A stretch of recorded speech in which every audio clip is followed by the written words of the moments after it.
اعوذ باللہ من الشیطان الرجیم بسم اللہ الرحمن الرحیم الحمد للہ رب العالمین بارئ الخلائق اجمعین الحمد لأہلہ والصلاة علی اہلہا الصلاة والسلام علی سید الانبیاء والمرسلین العبد المؤید الرسولنا المسدد المصطفى الأمجد الحبيب الأحمد النبي الأمي المكي المدني السراج المنير الكوكب الدري صاحب الوقار والسكينة المدفون بأرض مدينة سيدنا ونبينا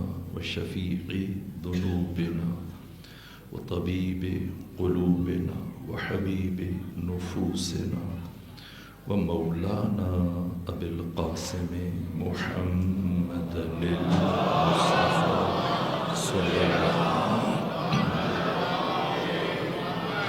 وأهل بيته الأطيبين الأطهرين الأنجبين معصومين المظلومين ولعنة الله على أعدائهم ومنكري فضائلهم وغاصبي حقوقهم من يوم عداوتهم إلى الآن ومن الآن إلى قيام يوم الدين وبعد يوم الدين أما بعد فقد قال حق سبحانه وتعالى في القرآن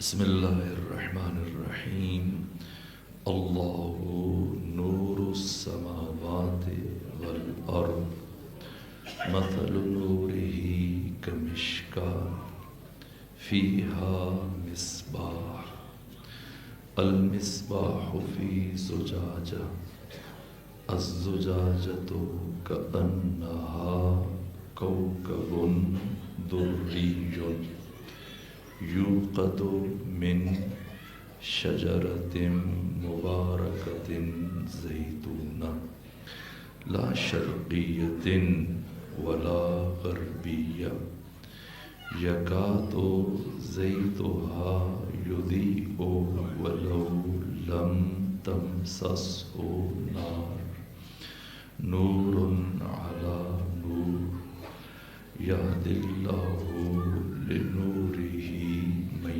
يشاء ويضرب الله الأمثال للناس والله بكل شيء عليم صلوات بيجي خاندان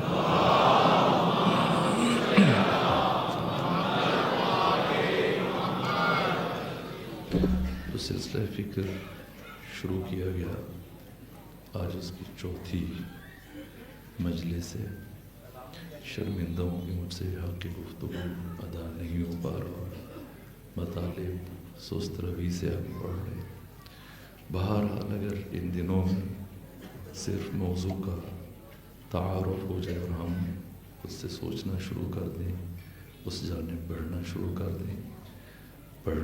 کر دیں اور قرب قرآن کے مراحل طے کرنا شروع کر دیں تو خود ظاہر ہے عام طور پہ 2 3 4 5 مجالس میں موضوع کا ابتدائی تعارف ہی ممکن ہے یہی کوشش ہے کہ اگر ہم عیسائی مجیدہ کی ابتدائی تعارف میں کسی حد تک کامیاب ہو سکیں اللہ نور السماوات والارض اللہ آسمانوں اور زمین کا نور ہے مثل نورہ کمشکات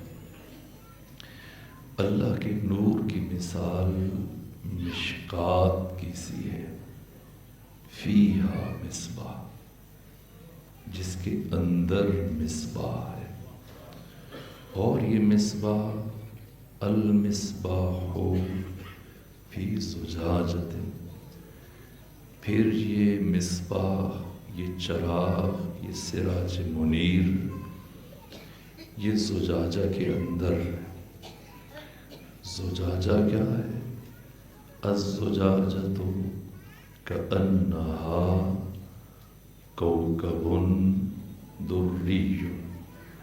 یہ کوکب دری یوقد من شجرۃ مبارکۃ زیتونہ،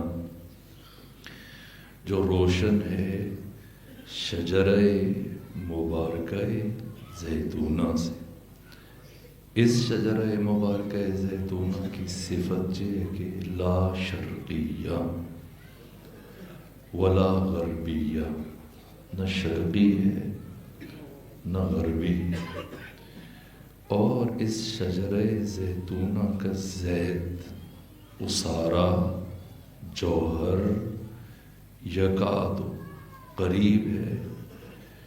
زیتوہا، اس کا زیت، یضیء شعلہ ور ہو جائے. ولو لم تمسسہ نار، آگ کو مس کیے بغیر. نور علی نور، نور بالائے نور. یہد اللہ لنورہ من یشاء، اللہ جسے چاہتا ہے اپنے نور کی طرف ہدایت کر دیتا. وَيَضْرِبُ اللَّهُ الْأَمْثَالَ، اللہ مثالیں دیتا ہے. للناس، لوگوں کے لیے. وَاللَّهُ بِكُلِّ شَيْءٍ عَلِيمٌ، اللہ ہر شے کی نسبت علیم ہے. اللہ نہ مثل رکھتا ہے نہ مثل رکھتا ہے. اللہ کے اسماء، اللہ کی صفات، ان کی مثل ممکن نہیں لیکن مثل ممکن ہے. تو اب یہی مثل پیش کی جا رہی ہے. کیا ہے مثل؟ اللہ نور السماوات، اللہ نور ہے. یہ اللہ کی صفت بیان ہو رہی ہے. اس صفت کی مثل بیان ہو رہی ہے. کمثل مشکات، اللہ کا نور مشکات کی مانند ہے. المشکات هو الفاطمہ، مشکات فاطمہ ہے. فیہا مصباح، جس میں مصباح ہے. المصباح هو رسول اللہ، مصباح رسول خدا ہے. پھر یہ مصباح، المصباح فی زجاجہ، یہ مصباح آبگینے میں. وہ آبگینہ وہ علی ابن ابی طالب، وہ علی ابن ابی طالب. یہ کیسا آبگینہ ہے؟ اس کا وصف یہ کہ یوقد، یہ خود روشن ہے. مصباح بھی روشن ہے، مشکات خود نور ہے، زجاجہ بھی روشن ہے. اس کی روشنی کیسی؟ کأنہا کوکب دری، موتیوں سے بنا ہوا وہ چمکدار ستارہ جو اتنا روشن ہے کہ قریب ہے شعلہ ور ہو جائے. چونکہ یہ خود نور ہے اس لیے اسے نار کی ضرورت نہیں ہے. وَلَوْ لَمْ تَمْسَسْهُ نار، اس چراغ کو جلنے کے لیے، اسے ضیابار ہونے کے لیے کسی نار کی ضرورت نہیں ہے. اور یہ بات ہو رہی ہے، حکایت ہو رہی ہے حال کی، اور اب مستقبل کو بیان کیا جا رہا ہے. یکاد قریب ہے، زیتوہا، اس شجرہ نبویہ، اس حقیقت محمدیہ، اس درخت مبارکہ زیتونہ کا جوہر زید اسارا یضیء، یہ جگمگا اٹھے، یہ روشن ہو جائے، یکاد زیتھا یضیء۔ اور یہ کس کی طرف اشارہ ہے؟ یہ حقیقت نورانیہ حسین ابن علی کی طرف اشارہ ہے۔ اور پھر نور علی نور، اسی حسین کی نسل سے آنے والے یہ 9 امام، نور علی نور، امام بعد امام، یہ میرے لفظ نہیں، یہ امام صادق علیہ السلام کے الفاظ ہیں۔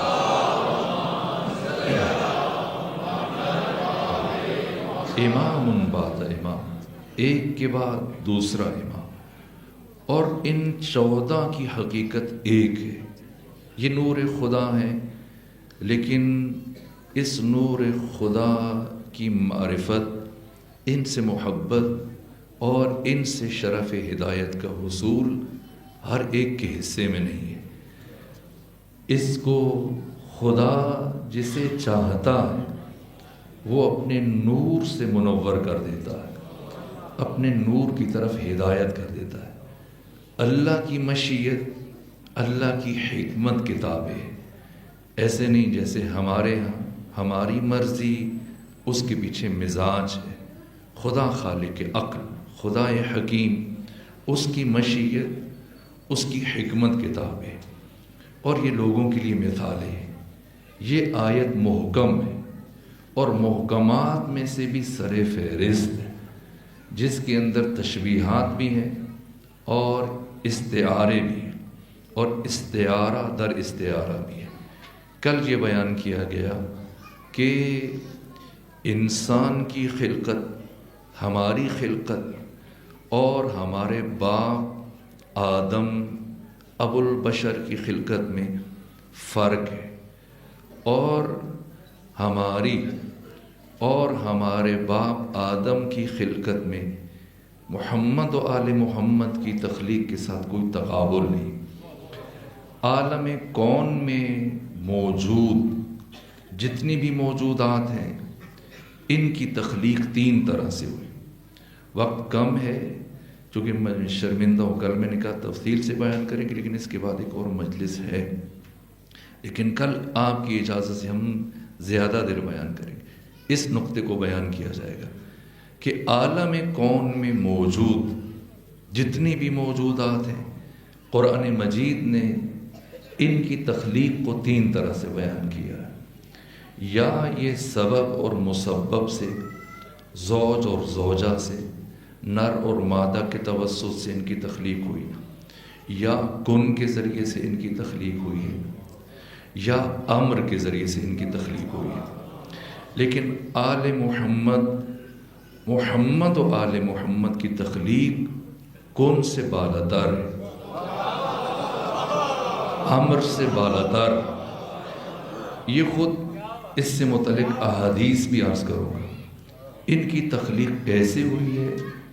یہ 14 نور خدا ہے، اور یہ نور ایک ذی مراتب حقیقت ہے، ایک ذی درجات حقیقت ہے۔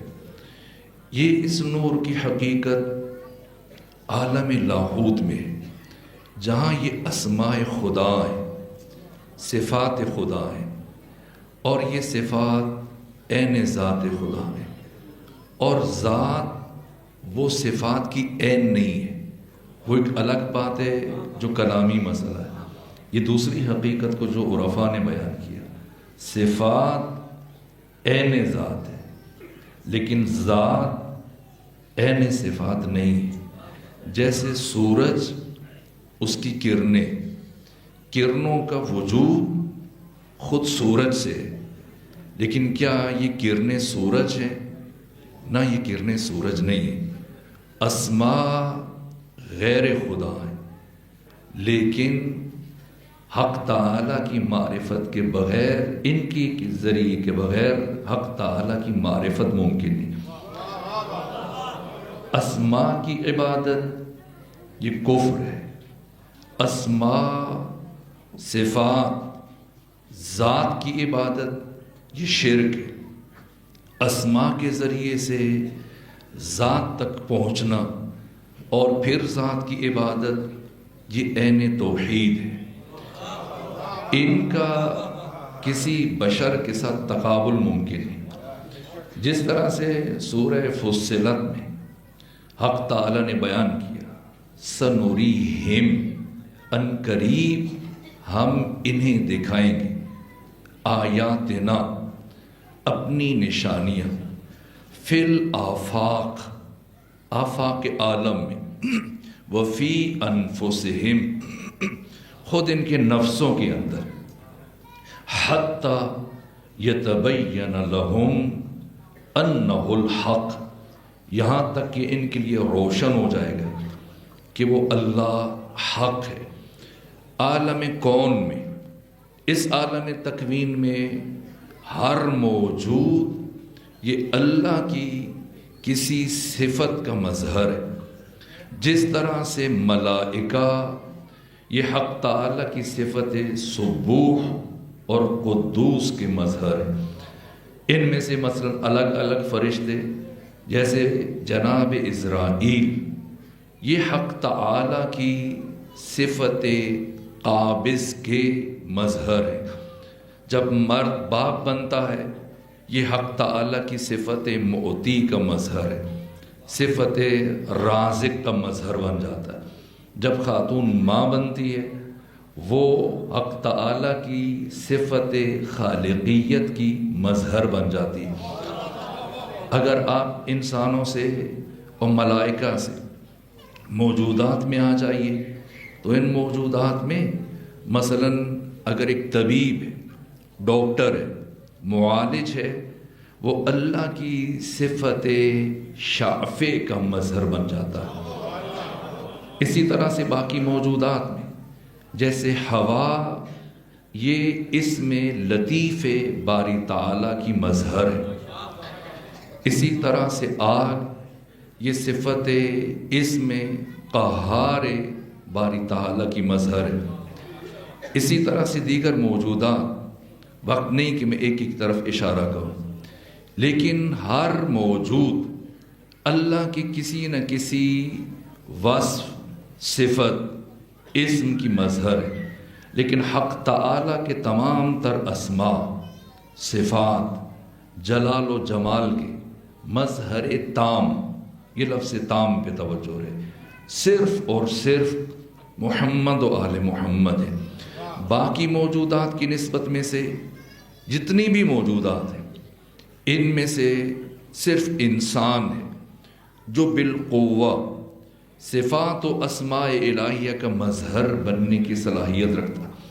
اس لیے نماز عید میں جو قنوت میں آپ دعا پڑھتے ہیں اللہم اہل الکبریاء والعظمہ واہل الجود والجبروت واہل العفو والرحمہ واہل التقوی والمغفرہ اسألک بحق ھذا اليوم الذي جعلته للمسلمین عیدا، ولمحمد، ہمارے لیے عید، ولمحمد صلی اللہ علیہ وآلہ وسلم ذخرم وشرفم وکرامتم ومزیدا۔ پھر آپ درود بھیجتے ان تصلی علی محمد وآل محمد، اور اس کے بعد خدا سے کیا مانگتے ہیں؟ عید کے دن جو نماز پڑھی جاتی ہے اس میں یہ قنوت جو بار بار پڑھوایا جاتا ہے، 9 مرتبہ پڑھایا جاتا ہے، یہ ساری بات کر کے مانگتے کیا ہیں؟ عید کے دن۔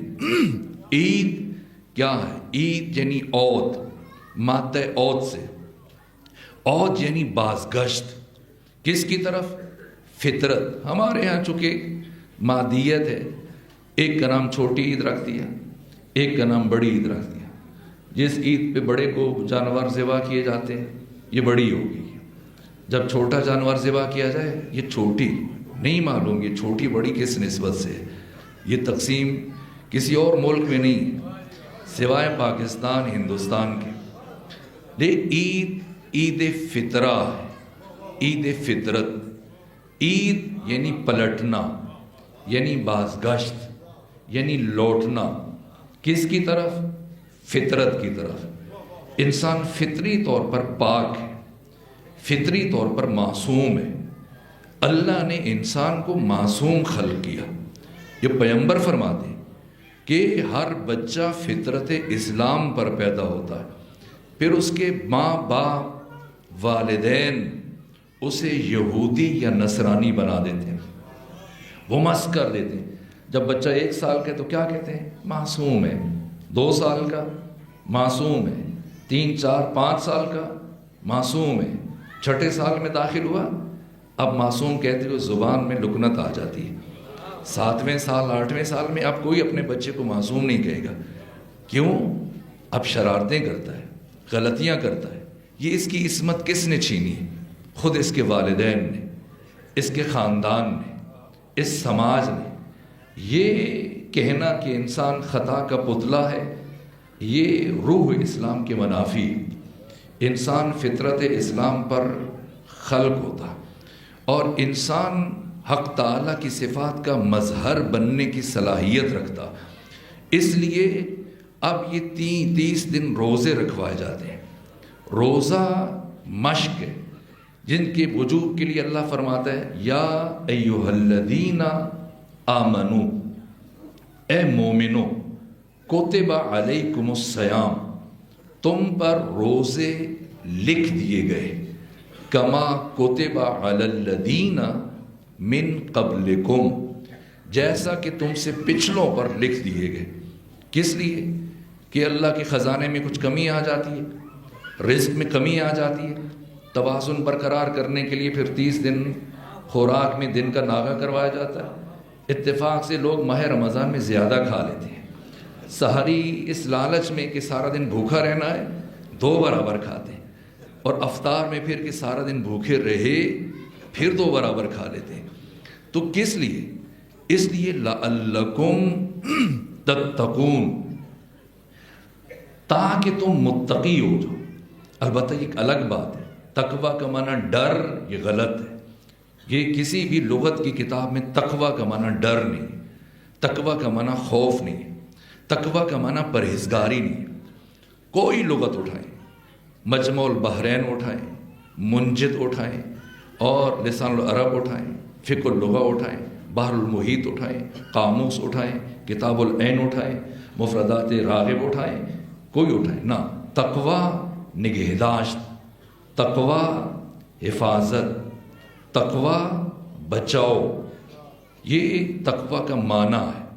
مولا متقیان نے بھی نہج البلاغہ میں سب سے زیادہ جس لفظ کا استعمال کیا اپنے خطبات میں یہ لفظ تقوی ہے۔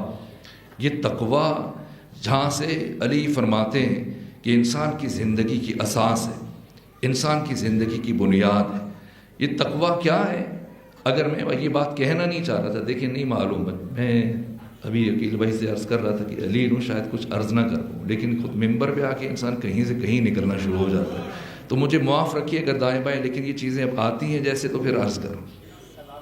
ایک بچے کو جب اٹھا کے اپنے تقوی یعنی ویکسینیشن ہے، یہ روزے ویکسینیشن ہے، اور ویکسینیشن کے نتیجے میں مثلاً پچھلے 2-3 سال پہلے ایک وائرس آیا تھا پوری دنیا میں، پاکستان میں بھی آیا تھا، کیا نام تھا؟ کرونا۔ تو پھر اس سے بچنے کے لیے ویکسینیشن ہو رہی تھی۔ جب تک ویکسینیشن نہیں ہے تو اب احتیاطی تدابیر اختیار کی جا رہی ہیں، پرہیز کیا جا رہا ہے، ماسک لگایا جا رہا ہے، اور ہاتھوں کے اوپر وہ سینیٹائزر اور باقی چیزیں لگاتے ہیں۔ یہ پرہیز ہے، تقوی الگ ہے، پرہیزگاری الگ ہے۔ جب تک پرہیزگاری ہے یعنی ابھی یہ متقی نہیں بنا۔ پرہیز تقوی کے لیے مشق ہے، تقوی الگ حقیقت کا نام ہے۔ جیسے امیر المومنین نے فرمایا تقوی قلعہ ہے، قلعہ انسان کا محافظ بن جاتا ہے۔ قرآن نے تقوی کو لباس قرار دیا، لباس انسان کو گرمی سردی کے اثرات سے بچاتا ہے، انسان کی حفاظت کرتا ہے۔ بچے کو آپ لے کے بالکل آپ اگر یہ آیت دیکھیں اور مثال دیکھیں، جب ویکسینیشن ہو رہی تھی کورونا کی اور آپ بچوں کو بھی لے کے جا رہے تھے جائیے ویکسینیشن کے لیے، تو جب ڈاکٹر کے پاس لے کے جاتے ہیں تو وہ کیا کہتا ہے؟ بچہ جب گھبراتا ہے، وہ انجیکشن دیکھ کے پریشان ہوتا ہے، تو ڈاکٹر کیا کہتا ہے؟ کہا کہ یہ لازمی ہے، یہ ضروری ہے، یہ ویکسینیشن آپ کے لیے۔ اور پہلے کیا کرتا ہے؟ پہلے اس جگہ کو عام طور پہ جب انجیکشن لگایا جاتا ہے تو جگہ کو نرم کیا جاتا ہے۔ جب جگہ نرم ہو جائے، آمادہ ہو جائے، رگیں ابھر آئیں، اور اب دوبارہ سے انجیکشن دوا اس میں بھری جاتی ہے اور وہ سوئی اس میں گاڑ دی جاتی ہے انجیکشن کی، اور جب وہ انسان چیختا ہے، درد ہوتا ہے، نفسیاتی طور پہ بھی ایک ٹیکے کا خوف ہوتا ہے، وہ سی کرتا ہے، تو پھر ڈاکٹر کیا کہتے ہیں؟ بس یہ کوئی بات نہیں، یہ ٹیکہ صرف آپ کو نہیں لگا، آپ یہ پوری سوسائٹی میں سارے لاہور والوں کو یہ ٹیکہ لگا ہے۔ کیوں؟ تاکہ آپ محفوظ ہو جائیں۔ پھر آپ مریضوں میں جا کے دیکھیں جن کو بیمار ہیں، جو مبتلا ہو چکے ہیں اس کرونا وائرس کے، آپ ان کے بیچ میں رہیں، پھر آپ کو کوئی فرق نہیں پڑے گا۔ جیسے ڈاکٹر مریضوں کا علاج کرتے ہیں، کیوں؟ چونکہ ان کی اپنی ویکسینیشن ہو چکی ہوتی ہے۔ بالکل جو مثال دی آپ دیکھیں، پہلے اللہ نے انسان کو آمادہ کیا، یا ایھا الذین آمنو، خدا صمد، خدا بے نیاز، وہ جو ہر ایک سے بے نیاز ہے، وہ انسان کو اتنی عزت دے رہا ہے، اسے لائق خطاب قرار دے رہا ہے، اے مومن۔ اور اب وہ خوش ہوا، ادھر وہ مطمئن ہوا، خوش ہوا، تو ادھر پروردگار نے وہ انجیکشن جو 30 دن کی روزوں کا منتخب کر کے رکھا ہوا تھا، وہ سرنج اس کے بازو میں پیوست کی، کتب علیکم الصیام، تم پر 30 دن کے روزے فرض کر دیے گئے۔ اب وہ چیخا چلایا کہ گرمی میں، بیماری میں، بڑھاپے میں کیسے روزے رکھوں گا؟ خدا فرمائے گا نا، یہ انجیکشن 30 روزوں کو صرف تمہیں نہیں لگا، کما کتب علی الذین من قبلکم، یہ پچھلوں کو بھی لگتا آیا ہے، تم سے پہلوں کو بھی لگتا آیا ہے۔ کیوں؟ لعلکم تتقون، تاکہ تمہاری ویکسینیشن ہو جائے، تم محفوظ ہو جاؤ۔ یہ عید فطرت، یہ 30 دن کیوں روزے رکھے جاتے ہیں؟ اس عید کا نام کیا ہے؟ عید فطرت، عید الفطرہ، فطرتاً انسان پاک ہے، اور 30 دن مشق کرنے کے بعد 11 مہینوں میں جو کثافت انسان کی روح میں اور آلودگی آ جاتی ہے، گناہوں کی وجہ سے، بدکاریوں کی وجہ سے، حرام خوریوں کی وجہ سے، غیبت سنتا ہے، اور اس طرح کی بہت سارے گناہ ہیں انسان جن کو حساب نہیں کرتا، تو پھر یہ 30 دن روزے رکھوا کے پروردگار اس کو فطرت کی طرف واپس لے آتا ہے۔ اس مشق کے نتیجے میں، اس پرہیز کے نتیجے میں اب دوبارہ سے وہ ویکسینیشن ہو جاتی ہے، اور اب 1 سال کے لیے باقی لوگوں کے بیچ میں رہے، چاہے یورپ چلا جائے، امریکہ چلا جائے، کسی بری جگہ پہ چلا جائے، اب یہ محفوظ رہے گا۔ تقویٰ انسان کا محافظ ہے، تقویٰ انسان کو گناہوں سے بچاتا ہے۔ یہ انسان، یہ عید فطرت جو انسان کو فطرت کی طرف لوٹاتی ہے، اب جب یہ فطرت کی طرف لوٹا تو اب 9 مرتبہ یہ نماز عید فطر کا فلسفہ کیا ہے، اور اس میں کون سی مخصوص صورتیں پڑھی جا رہی ہیں؟ سورہ فاتحہ کے بعد پہلی رکعت میں کیوں سورہ شمس پڑھی جاتی ہے؟ ممکن ہوا تو میں سورہ شمس کے بارے میں بھی کچھ عرض کر دوں گا۔ کیوں دوسری رکعت میں یہ دوسری سورہ پڑھی جاتی ہے؟ ان صورتوں کو کیوں کہا گیا پڑھے؟ اور 9 مرتبہ قنوت پڑھیں، ہر قنوت میں یہ دعا پڑھیں۔ کیا ہم یہاں پہنچے؟ اللہم اہل الکبریاء والعظمہ واہل الجود والجبروت واہل العفو والرحمہ واہل التقوی والمغفرہ، اسألک بحق ھذا اليوم الذی جعلتہ للمسلمین عیدا ولمحمد صلی اللہ علیہ وآلہ ذخرا وشرفا وکرامتا ومزیدا۔ یہ بات بہت اہم ہے، ان تصلی علی محمد وآل محمد وان تدخلنی فی کل خیر ادخلت فیہ محمدا و آل محمد، تو مجھے ہر اس خیر میں داخل کر دے جو خیر تو نے محمد و آل محمد کو عطا کی ہے۔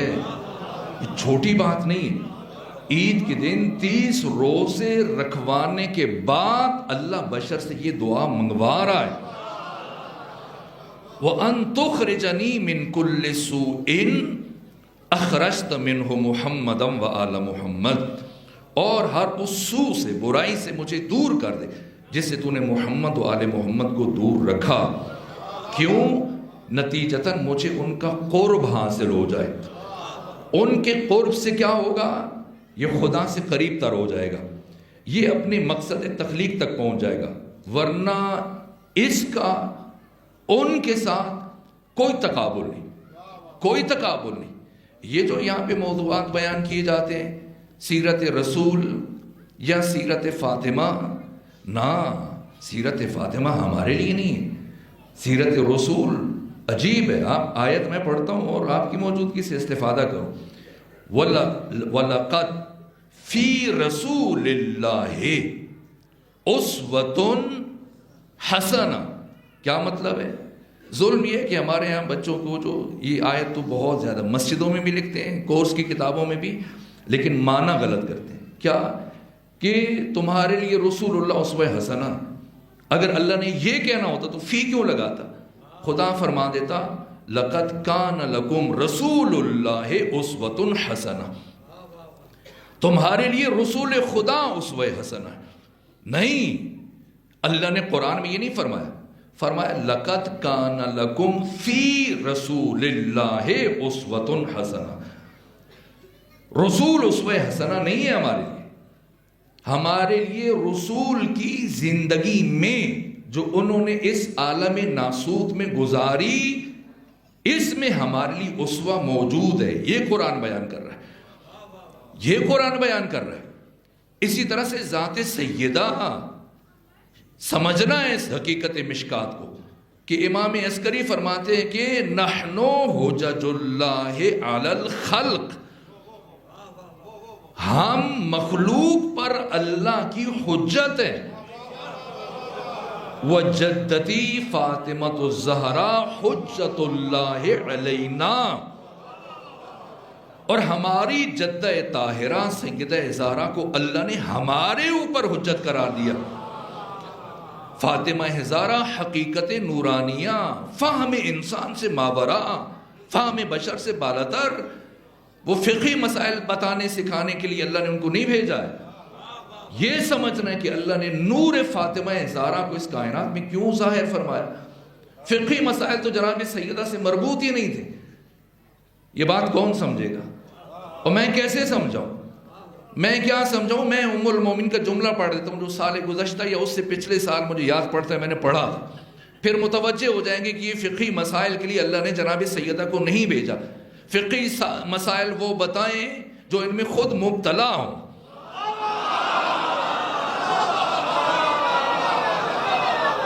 جنہیں یہ مسائل پیش آئیں, ورنہ باقیوں کو تو چھوڑیے. ام المومنین عائشہ, کسی نے ان سے پوچھا, یہ حدیث اتنی پیاری کیسے تکرار کیا جا سکتا ہے؟ ان سے کسی خاتون نے پوچھا صفینی بنت محمد, اے ام المومنین عائشہ آپ ہمیں بنت مصطفیٰ سے متعلق کچھ بتائیں. تعجب ہوتا ہے, آگے سے ام المومنین نے یہ نہیں کہا کس کا پوچھ رہے ہو. فاطمہ کے علاوہ رسول کی کوئی دوسری بیٹی ہوتی تو پھر سوال بنتا تھا.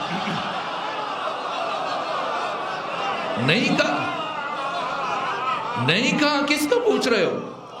جب کہا گیا یا ام المومنین صفینی بنت محمد, ام المومنین عائشہ بنت مصطفیٰ سے متعلق کچھ بتائیں. کیا کہوں, واقعاً سمندر کو کوزے میں سمو دیا. کتنا خوبصورت جواب دیا کہ ما اقول فی حقہا, میں فاطمہ کے بارے میں کیا کہہ سکتی ہوں. صلت الظہر, جس بی بی نے ظہر کی نماز پڑھی, ثم ولدت الحسن, پھر حسن مجتبیٰ کی ولادت ہوئی, ثم صلت العصر, اور کچھ لمحوں کے بعد یہ بی بی عصر کی نماز ادا کر رہی ہے. یہ فاطمہ ہے. فاطمہ کی تخلیق کون سے نہیں ہوئی ہے؟ فاطمہ کی تخلیق عمر سے نہیں ہوئی ہے. فاطمہ کی تخلیق اس طرح سے نہیں ہوئی, نہ فاطمہ نہ اولاد فاطمہ کی. ان کی تخلیق, یہ میں کل عرض کروں گا, وقت تیزی سے گزر رہا ہے, ان 14 کی تخلیق مشیت پروردگار سے ہوئی ہے. یہ 14 نور خدا کے مظہر ہیں. وہ بات رہ جائے گی, وہ ایک جملہ عرض کروں پھر پلٹ کے یہیں پہ آتے ہیں. پیغمبر اسلام کو اللہ نے یہ فرمایا قرآن میں کہ ان کی زندگی میں ہمارے لیے اسوہ ہے۔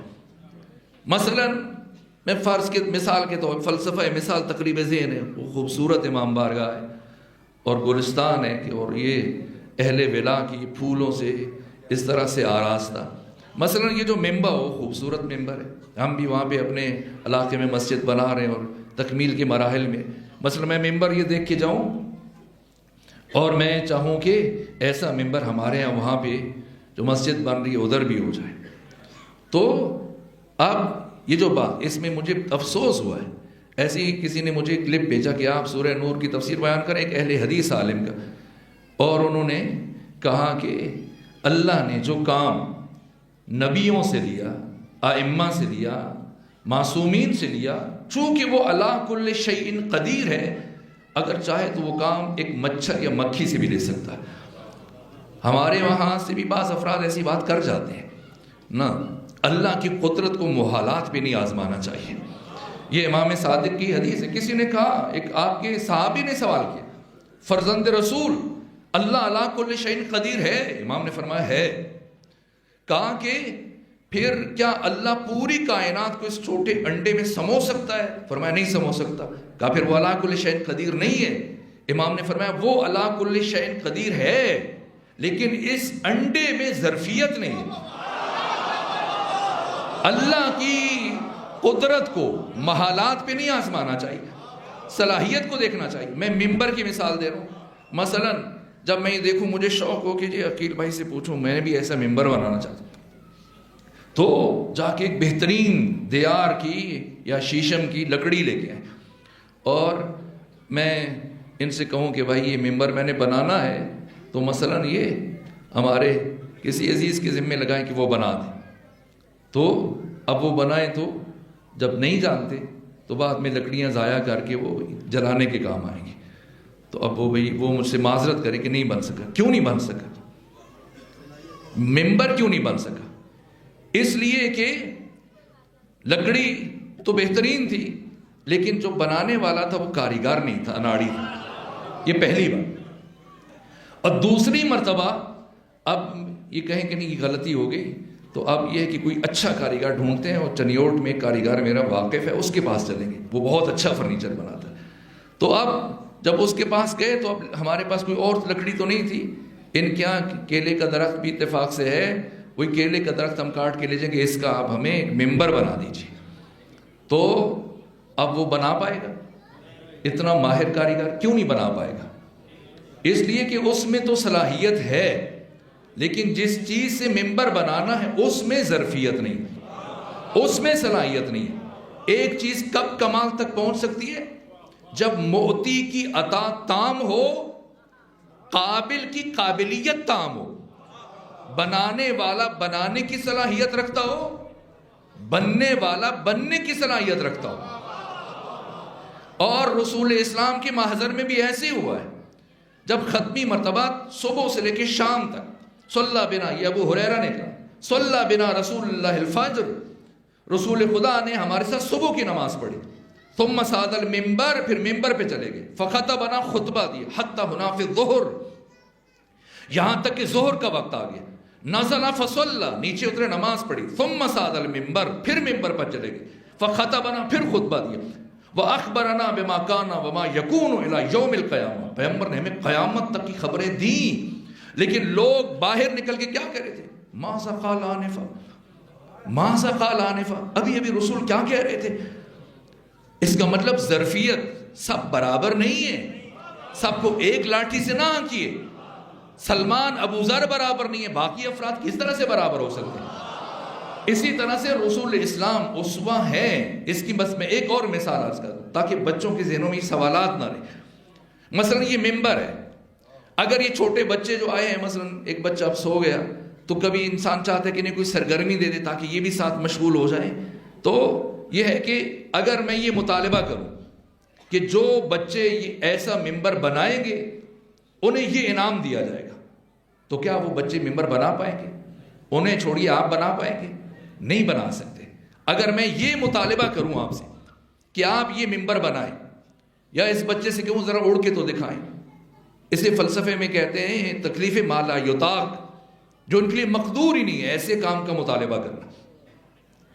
آپ سے کو ممبر بنائیں یہ ممکن نہیں ہے، لیکن اگر عقیل بھائی یہ اناؤنس کر دیں، یہاں پہ اعلان کریں کہ سب بچے جو آئے ہیں بیچ میں جوان ہیں، ان کے ہاتھوں میں کاغذ دے دیں، ایک ربڑ دے دیں، ایک ریزر دے دیں، ایک لیڈ پینسل دے دیں، اور کہیں کہ اس ممبر کی تصویر بنائیں، یہ مطالبہ بجا یا بیجا ہے؟ اگر یہ کہیں ممبر بنائیں، یہ بیجا مطالبہ ہے، ان کے لیے مقدور نہیں ہے۔ لیکن اگر کہیں اس کی تصویر بنائیں، میں اس لقد کان لکم فی رسول اللہ اسوۃ حسنہ کا معنی عرض کرنے کی کوشش کر رہا ہوں۔ اگر کہیں کہ اس کی تصویر بنائیں، اور جو بچے اچھی تصویر بنائیں گے تاکہ لگے کہ اسی ممبر کی تصویر ہے، تو ان کو انعام میں ہم ایک پارک میں لے کے جائیں گے، وہاں آئس کریم کھلائیں گے، اور اگر کوئی تصویر خراب کر دے گا تو سزا کے طور پہ اسے کسی بھیانک جگہ پہ لے کے جائیں گے، ایک ڈراؤنی جگہ پہ لے کے جائیں گے۔ اور ہاں یہ سہولت ہے کہ لیڈ پینسل دی آپ کو، تصویر بنائیں، اگر لائن ترچھی ہو جائے پھر یہ ریزر استعمال کریں، ربڑ استعمال کریں اور لائن کو سیدھا کریں، دوبارہ ٹیڑھی ہوتی ہے پھر سیدھا کریں، پھر ٹیڑھی ہوتی ہے پھر سیدھا کریں، اور آپ کو 3-4 گھنٹے جو ٹائم ہے اختیار ہے، 20 دفعہ اگر آپ سے وہ لائنیں ترچھی ہوتی ہیں پھر صاف کر کے پھر سیدھا کر دیں۔ لیکن آخر میں جب تصاویر کو دیکھا جائے گا تو اس تصویر کے حوالے سے اس کے جائزے کا، اس کے انعام کا تعین کیا جائے گا، جتنی اس حقیقت سے قریب تر ہوگی اسے وہ انعام دیا جائے گا۔ پارک میں لے کے جائیں گے، آئس کریم کھلائیں گے، چاکلیٹ کھلائیں گے بچوں، اور اگر خراب بنا کے لائے گا کہ لگے ہی نہیں کہ ممبر، کچھ اور ہی نظر آنا شروع ہو جائے تو اسے کسی خوفناک یا بھیانک جگہ پہ لے کے جائیں گے۔ میں فلسفہ معاد اور فلسفہ قیامت اس سے بہتر شاید عرض نہ کر سکوں۔ اللہ نے محمد و آل محمد کو عالم ملکوت اعلیٰ سے، عالم لاہوت سے، اس ادنا ترین عالم جسے عالم ناسوت کہتے ہیں، اس عالم میں پیکر بشری میں ہمارے درمیان کیوں بھیجا؟ تاکہ ہم انہیں دیکھ کر اپنی ذات میں، یہ جو کاغذ ہے ہمارے پاس، اس کے اوپر ہم تصویر بنائیں۔ کس پر بنانی ہے؟ خود پر بنانی ہے۔ کون بنائے گا؟ خود بنائیں گے۔ انسان سالک بھی خود ہے، مسلک بھی خود ہے، سلوک بھی خود ہے، جادہ بھی خود ہے، راہی بھی خود ہے، منزل بھی خود ہے، خود بن رہا ہے، خود بنا رہا ہے۔ اور اللہ نے کہا کہ میں نے تمہیں انسان پیدا نہیں کیا، میں نے تمہیں انسانی شکل میں پیدا کیا، انسانی صورت میں پیدا کیا۔ یہ جملہ میں بار بار عرض کرتا ہوں، یہ جملہ روح قرآن ہے کہ ہم انسان پیدا نہیں ہوئے، ہم انسان بننے کے لیے پیدا ہوئے۔ یہ فرق ہے ہم میں اور محمد و آل محمد میں۔ اللہ نے ہمیں انسان بننے کے لیے پیدا کیا، ان 14 کو ہمیں انسان بنانے کے لیے پیدا کیا۔ کیسے انسان بنیں گے؟ ان 14 کے نور کو عالم لاہوت سے یہاں عالم ملک میں، عالم مادہ میں، عالم ناسوت میں، اس بزم گیتی میں، اس جہان میں تمام انسانوں کے، لوگوں کے درمیان رکھا کہ انہیں دیکھو اور یہ تصویر بنانے کی کوشش کرو۔ یہ نہیں کہا ان جیسے بنو، ان جیسا بننا تمہارے لیے مقدور نہیں ہے، تمہاری قدرت سے خارج ہے، یہ تکلیف ما لا یطاق ہے۔ یہ ایسا ہی ہے جیسے میں اس بچے سے کہوں کہ یہاں ذرا مجھے اوڑھ کے دکھاؤ۔ نہ کوئی انسان محمد بن سکتا ہے، نہ علی بن سکتا ہے، نہ فاطمہ، نہ حسن، نہ حسین۔ یہ انوار الہیہ ہیں، یہ فیض مطلق پروردگار ہے، یہ نور اول ہے، یہ خلق اول ہے، یہ حق تعالیٰ کی تمام تر اسماء و صفات جلال و جمال کے مظہر تام ہے۔ وہ فہم بشر سے ماورا، انہیں اس عالم ناسوت میں بھیجا تاکہ ہم تصویر بنائیں، اور تصویر ہم نے خود بنانی ہے، یعنی ہم اپنا قیافہ بنائیں، ان کو دیکھ کر وہی شکل بنانے کی کوشش کریں تاکہ تھوڑا سا رنگ آ جائے، ایک جھلک نظر آنا شروع ہو جائے، اور لگے کہ کچھ مماثلت پائی جاتی ہے، لگے کہ کچھ اس نے کچھ چیزیں، وہ خوشبو اپنے اندر اتاری۔ اور ہاں چونکہ انسان ہے، غلطی کر سکتا ہے، اور جہاں غلطی ہو تو اللہ نے اسے بھی توبہ کی ربڑ دے دی کہ یہ ربڑ اٹھاؤ، پھر سے صاف کرو اور پھر سے دوبارہ کوشش کرو تاکہ وہ جھلک نظر آنا شروع ہو جائے. اور میں نے تمہیں پوری زندگی دی ہے صرف اس ایک کام کے لیے کہ تمہارے کردار میں، تمہاری زندگی میں ان کی ایک جھلک نظر آنا شروع ہو جائے، تاکہ لگے کہ کچھ تھوڑی سنخیت آ گئی. تو میں نے قیامت کا دن صرف اس ایک کام کے لیے رکھا کہ اس دن میں صرف یہ دیکھوں گا کہ آیا تم اپنی تصویر کو صحیح بنا کے لائے ہو یا مسخ کر کے لائے ہو. اگر کچھ تھوڑی بہت امانگی ہوئی تو میں تمہیں انہی سے قریب کر دوں گا، تمہیں وہاں ٹھہرا دوں گا جہاں یہ رہ رہے. اور اگر تم اس تصویر کو مسخ کر کے لائے تو پھر میں تمہیں اس آگ میں جھونک دوں گا اور جہنم میں پھینک دوں گا. اور ہاں، جس کی تصویر جتنی زیادہ لطیف ہے، جتنی زیادہ شائستہ ہے، وہ ان کے اتنے زیادہ قریب ہے. کوئی یہ نہ سمجھے کہ اگر ہم جنت چلے جائیں گے، جیسے جنت ایک پارک ہے تو سارے وہاں پہ، ممکن ہے ہم سب کے سب جنت جائیں. اور آج شب شہادت بی بی کے وسیلے سے دعا کرتے ہیں، پروردگار ہم سب کو معصومین کا قرب عطا فرمائے. تو اگر سب چلے جائیں، ممکن ہے سب جائیں گے کہ انشاءاللہ جائیں گے، تو یہ عین ممکن ہے کہ ہم جنت میں رہتے ہوئے کبھی، چونکہ ہم فیہا خالدون، جو جنت میں جائے گا پھر کبھی نکلے گا نہیں، نہ اسے وہاں پہ موت آئے گی، ہمیشہ رہے گا ہم میں و خدا میں. اس جہت سے یہ فرق ہے کہ اللہ ازلی بھی ہے، ابدی بھی ہے. ہم ازلی نہیں ہیں لیکن ابدی ہیں. ہم ہمیشہ سے نہیں ہیں، ہمیشہ رہیں گے. چاہے ہم جنت میں ہمیشہ رہیں، یہ عین ممکن ہے، لیکن اس کے باوجود ہم کبھی ایک دوسرے کو نہ دیکھ پائیں. کیوں؟ جنت مکان نہیں ہے، جنت مقام ہے، اور ذی مراتب مقام ہے، درجات ہیں. یہاں تک کہ بحار الانوار میں علامہ مجلسی نے لکھا، ابو جعفر یعقوب قرینی نے لکھا، شیخ عباس قمی نے لکھا کہ اہل جنت میں 70,000 سال میں ایک مرتبہ سردار جنت حسین ابن علی کے چہرے کی زیارت کا شرف حاصل کریں گے.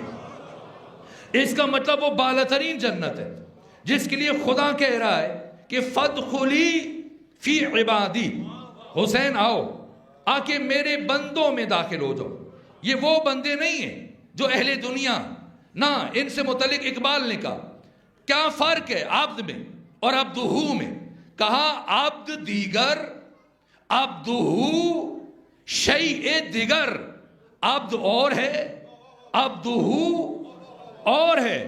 ہم بندے ہیں، ممکن ہے کوئی نفس کا بندہ ہے، کوئی خواہش کا بندہ ہے، کوئی شہرت کا بندہ ہے، کوئی حکومت کا بندہ ہے، کوئی دنیا کا بندہ ہے، کوئی دولت کا بندہ ہے. نہ، عبد علی الاطلاق خدا، عبد محض خدا، وہ یہ 14 ہیں.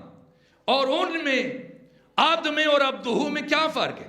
اس میں انبیاء بھی اس درجے پہ نہیں پہنچ پاتے. عبد مطلق خدا، اس کو اقبال نے بیان کیا کہ عبد دیگر، عبدہو شیء دیگر، ان سراپا انتظار، ان منتظر.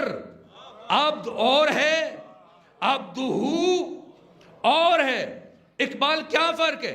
کہ عبد وہ ہے جو کوہ طور پر کھڑے ہو کر حق تعالی کی تجلی کے ظہور کا انتظار کر رہا ہے، اور عبدہو وہ ہے جس کا بزم عرش پر خود خدا انتظار کر رہا ہے، وہ عالم لاہوت. یہ 14 اللہ کی مشیت ہے.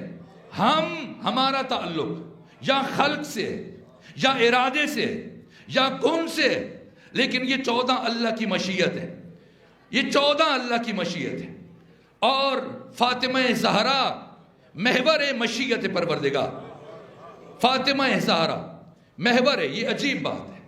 یہاں میں وہ حدیث عرض کرنا چاہتا ہوں لیکن ایک جملہ اور عرض کر دوں، وقت نہیں ہے معلوم، ختم ہوا، شرمندہ ہوں، لیکن ایک جملہ عرض کر دوں کہ مشیت یہاں تک کہ جیسے زازان مولا متقیان کا صحابی ہے، اور جب کوفہ میں آئے حضرت تو یہ ایران سے تعلق تھا آپ کے صحابی، اور آواز بہت خوبصورت تھی، گنگنا رہا تھا، چل رہا تھا. گلی میں چل رہا تھا، گنگنا رہا تھا، فارسی اشعار پڑھ رہا تھا، اور مولا متقیان پیچھے سے جب آئے تو وہ اشعار حضرت کے کانوں سے ٹکرائے، تو حضرت نسبتاً تیز چلے، آگے بڑھ کے زازان کے کندھے پہ ہاتھ رکھا، فرمایا زازان اتنی خوبصورت آواز ہے تو قرآن کیوں نہیں پڑھتے؟ قرآن کیوں نہیں پڑھتے؟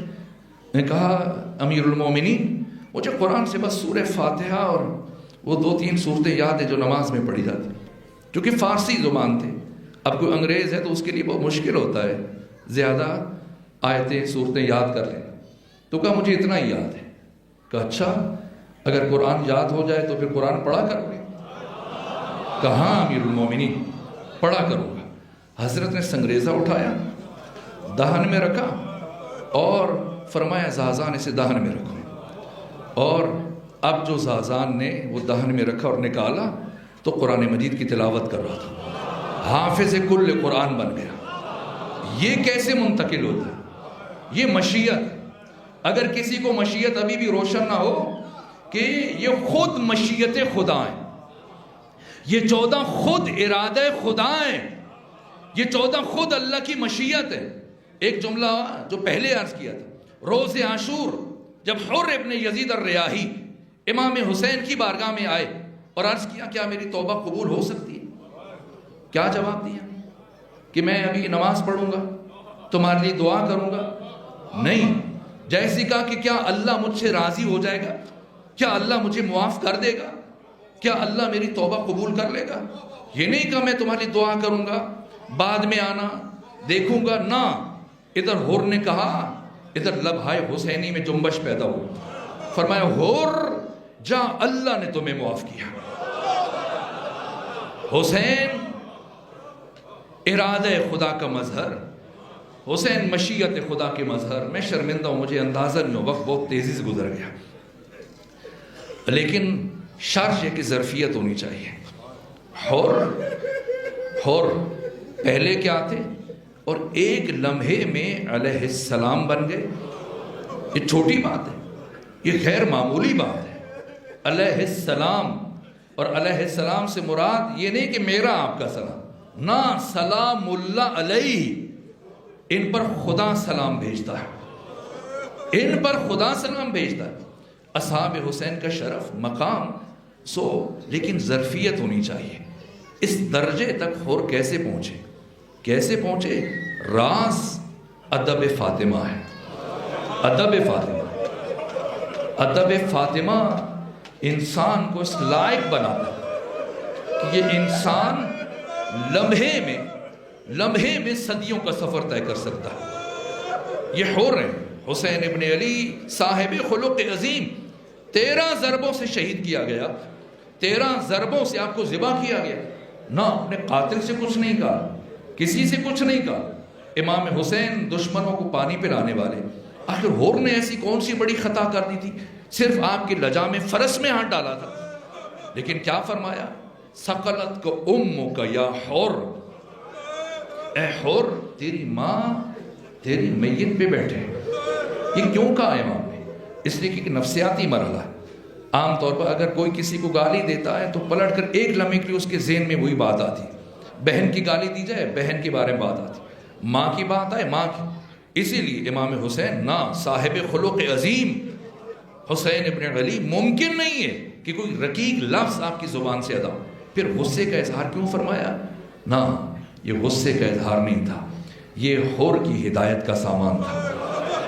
اپنی ماں یاد دلانا تھی، جانتے تھے کہ وہ جوہر موجود ہے، قلب حر میں وہ صلاحیت پائی جاتی ہے، جس دل میں ادب فاطمہ ہو وہ کبھی جہنم کی آگ میں نہیں جل سکتا۔ اسی لیے حر جیسے یہ جملہ سنا کب کبھی طاری ہو گئی اور لرزہ طاری ہو وجود پر۔ عرض کیا، دست ادب جوڑ دی، کہا آقا آپ نے تو میری ماں کی بات کر دی، میں آپ کی ماں کی بات کیسے کروں جن کا نام لینے سے پہلے وضو اور طہارت شرط ہے؟ بس یہی جملہ جناب حر کی تقدیر بنا گیا۔ ادب فاطمہ، ادب فاطمہ انسان کو پستیوں سے اٹھا کے بلندی تک لے جاتا۔ وقت نہیں کہ میں کچھ واقعات کی طرف اشارہ کرتا، کتنا بدبخت ہوگا وہ شخص جس نے اس بیوی کو، مشکات نور کو اتنا دکھی کیا، اتنی کریم بیوی، وہ جو جناب سلمان فارسی کو کھجوریں دیتی، سیدہ نے سلمان فارسی کو کھجوریں دی اور چچا کہہ کے کہا، چچا کہہ کے بلاتی تھی، کہا چچا جان جب یہ کھجوریں کھا لیں تو گٹھلیاں مجھے دے دیجئے گا تاکہ میں خود کاشت کروں، مزید اس سے گٹھلیوں سے کھجوریں لگاؤں۔ وہ گئے جناب سلمان، وہ کسی کھجور میں گٹھلی نہیں تھی، کھاتے رہے، وہ پلٹ کے آئے، جب آئے عرض کیا اے دختر نبی آپ نے فرمایا تھا گٹھلیاں مجھے دے دیجیے گا لیکن کسی کھجور میں گٹھلی نہیں۔ کیا جمال الہیہ کا مظہر ہے سیدہ، کیا جواب دیا؟ کہا چچا سلمان مجھے پتا تھا کہ ان میں گٹھلیاں نہیں، چونکہ میں نے خود نکال دی تھی تاکہ آپ کو کھاتے ہوئے زحمت نہ ہو۔ کہ نبی زادی پھر ایسے کیوں فرمایا تھا؟ کہ اس لیے تاکہ آپ دوبارہ آئیں گے میں دوبارہ سے آپ کی زیارت کر سکوں۔ وہ معظمہ بی بی جو جمال الہیہ کا مظہر ہے، وہ رحمت الہیہ، کسی نے اتنا دکھی کیا اس بی بی کو کہ آ کر کھڑے ہو کر کچھ لوگ سلام کر رہے ہیں، بی بی ان کے سلام کا جواب نہیں دے رہی۔ آخر کیا وجہ ہے؟ کیا ہوا؟ میں نے بس آج شب شہادت ہے، چاہتا تھا تفصیلی مسائل پڑھوں لیکن شاید زیادہ بیان نہ کر سکوں، ایک سے دو روایتیں عرض کروں گا۔ کل میں نے یہاں تک عرض کیا ایک شقی نے جب حضرت کے گلو اطہر میں رسی ڈالی تھی اور گھر سے دربار کی طرف لے کے جا رہے تھے تو شکستہ پہلو فاطمہ زہرا اپنا ہاتھ علی کی قبا میں ڈال دیا اور کس طرح سے دفاع کیا، کتنی دیر جب وہ مولے متقیان کو کھینچ رہے تھے، نبی زادی علی کے ساتھ کھنچتی چلی جا رہی تھی، اور اس کے بعد جب آپ کے ہاتھوں پہ تازیانے لگے بی بی کا ہاتھ چھوٹ گیا۔ جب ہاتھ چھوٹ گیا یہ لوگ علی کو لے کر چلے گئے دربار، مسجد نبوی لے کے گئے، چاہتے ہیں کہ بیعت لیں، اور جناب سیدہ کیا آپ گھر میں بیٹھ کے انتظار کیا؟ نہ، اب سیدہ چلی۔ کتنا مشکل ہے فاطمہ زہرا کا اپنے گھر سے دربار تک جانا۔ اللہ کی قسم کھا کے کہتا ہوں، اللہ کی قسم کھا کے کہتا ہوں، جس طرح سے حسین اپنے بیٹے علی اکبر کی لاش پہ پہنچا، اس سے زیادہ مشکل تھا فاطمہ زہرا کا اپنے گھر سے دربار تک جانا۔ آپ جانتے ہیں جب جناب علی اکبر نے امام حسین کو آواز دی تھی کہ بابا میرا آخری سلام قبول کیجیے، ہر شہید کی لاش پر تیر کی طرح سے پہنچنے والے حسین علی اکبر کی لاش تک پہنچنے میں بڑی دیر لگ گئی، اس لیے کہ حسین کبھی دائیں گرتے ہیں کبھی بائیں گرتے ہیں۔ فرماتے علی اکبر مجھے آواز دو، میں تمہاری آواز کے سہارے تمہاری لاش تک پہنچ سکوں۔ یہی کیفیت مادر حسین فاطمہ زہرا کی تھی، جب جا رہی تھی کبھی زمین پر بیٹھ جاتی ہیں، پھر فضہ سے کہتی ہیں فضہ مجھے اٹھاؤ، کبھی دیوار کا سہارا لیتی، میں بچوں کو سمجھاؤں، جوانوں تک بات پہنچاؤں۔ یہ کیفیت کیوں ہے جناب سیدہ کی؟ چند سال پہلے تہران میں حسینیہ ارشاد میں استاد حسین انصاریان جناب سیدہ کی شہادت کی مجلس پڑھ رہے تھے، آخری مجلس پڑھی انہوں نے 3 جمادی الثانی کو، تو پھر بانیان نے خواہش کی جوانوں نے کہ ہم چاہتے ہیں آج آپ ہمارے ساتھ بیٹھ کے نیاز تناول کریں۔ وہ ان کے ساتھ بیٹھ کے سوال و جواب کا سلسلہ شروع ہو گیا اور 1 گھنٹہ گزر گیا، وہ سوالوں کے جواب دیتے رہے۔ اسی اثناء میں انہوں نے محسوس کیا کہ وہ اس امام بارگاہ کے ایک گوشے سے ابھی بھی رونے کی آواز آ رہی، انہوں نے مڑ کر دیکھا تو ایک جوان ہے جو امام بارگاہ کے گوشے میں بیٹھا برابر روئے جا رہا ہے۔ استاد حسین انصاریان کہتے ہیں میں اپنے مقام سے اٹھا، چلتا وہ اس جوان کے پاس پہنچا اور میں نے اس سے کہا کہ میں نے آج سیدہ کے بہت سارے مصائب پڑھے، بتاؤ کون سی بات تمہیں ابھی تک رلا رہی ہے، وہ کون سی مصیبت ہے جو تمہیں ابھی تک رلا رہی ہے؟ تو اس جوان نے مجھ سے کہا کہ آقا انصاریان شاید آپ کو معلوم نہیں، میں یہاں تہران میں ہڈیوں کا ڈاکٹر ہوں۔ آج آپ نے پڑھا کہ جناب سیدہ پر جب دروازہ گرا تو بی بی کی ساری پسلیاں ٹوٹ گئی تھی.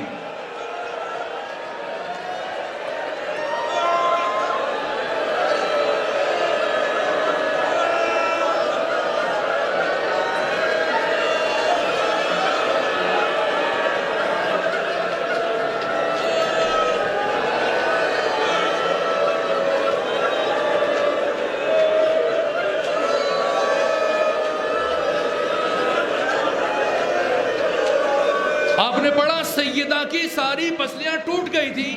اور میں جانتا ہوں اگر کسی انسان کی ایک پسلی ٹوٹ جائے اس کے لیے سانس لینا مشکل ہو جاتا ہے. میں یہ سوچ رہا ہوں کہ ان ٹوٹی ہوئی پسلیوں کے ساتھ سیدہ زہرا مسلسل 90 دن تک کیسے زندہ رہی. اب بات پہنچی ہے. یہ عرض کرنا چاہتا ہوں وہ کیفیت جس میں ایک انسان کے لیے سانس لینا مشکل ہے، سیدہ زہرا چلتے ہوئے گھر سے دربار تک پہنچی ہے. کیوں فاطمہ دربار آئی ہیں؟ اس لیے کہ فاطمہ جانتی ہیں کہ آج یہ لوگ علی کو اسیر کر کے بیعت کے لیے لائے ہیں اور علی مر جائیں گے، کبھی کسی ایسے فرد کی بیعت نہیں کریں گے، اور جب علی بیعت نہیں کریں گے مبادا آپ کو شہید نہ کر دیا جائے. اس لیے شمع ولایت کو فروزہ رکھنے کے لیے اور امام کی زندگی کو بچانے کے لیے سیدہ نے اپنی زندگی کا مشکل ترین سفر طے کیا. اور جب بی بی پہنچی ہیں کیا منظر دیکھا. حضرت کی گلوئے اطہر میں رسی ہے، لوگ کرسیوں پر بیٹھے ہیں، علی زمین پر بیٹھے ہیں، ایک شخص کے ہاتھ میں تلوار ہے، وہ علی سے برابر کہہ رہا ہے.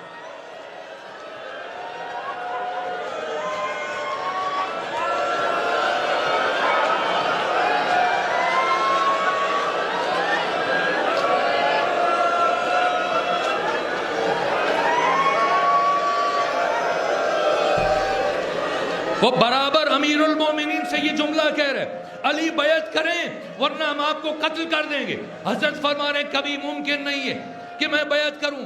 اس حال میں سیدہ پہنچی، یہ جملے سنے، ایک مرتبہ آگے بڑھی اور اس گروہ کو خطاب کرتے ہوئے فرمایا کہا تم علی سے بیعت لینا چاہتے ہو، میرے ابن ہم سے بیعت لینا چاہتے ہو، تم علی سے بیعت لو. میں ابھی اپنے بابا کی قبر پر جا رہی ہوں اور اپنے بابا کی قبر پر سر سے ردا ہٹا کر میں سر سے ردا ہٹا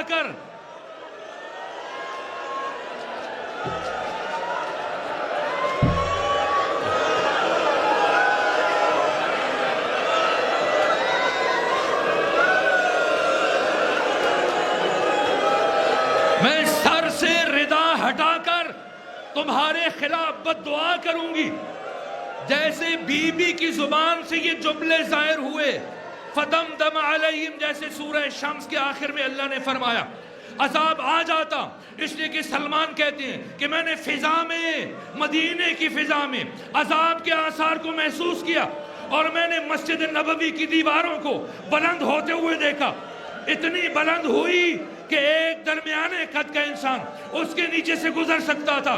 جیسے کیفیت برقرار ہوئی علی نے مجھ سے فرمایا سلمان جاؤ فاطمہ زہرا سے کہو علی کہہ رہے ہیں بد دعا نہ کریں، بد دعا نہ کریں. ایک مرتبہ سیدہ واپس آئیں اور اس گروہ کے پاس کھڑے ہو کے فرمایا چونکہ ولی خدا کا حکم ہے اس لیے میں بد دعا نہیں کروں گی، لیکن جب تک تم علی کو نہیں چھوڑو گے میں یہاں سے واپس نہیں جاؤں گی. بالآخر حزب حاکم مجبور ہوا، رسیاں کھولی، علی کو آزاد کیا.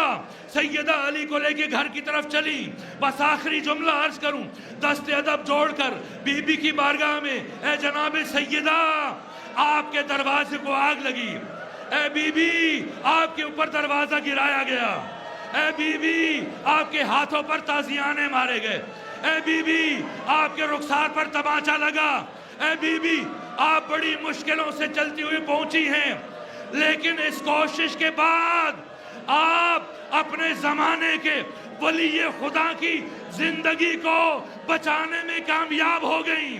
لیکن میری لاکھ مرتبہ جان قربان آپ کی بیٹی ثانیہ زہرا پر جو مدینے سے چلی کربلا تک حسین کے ساتھ گئی اور صرف 70 قدم کے فاصلے پر اپنے بھائی کو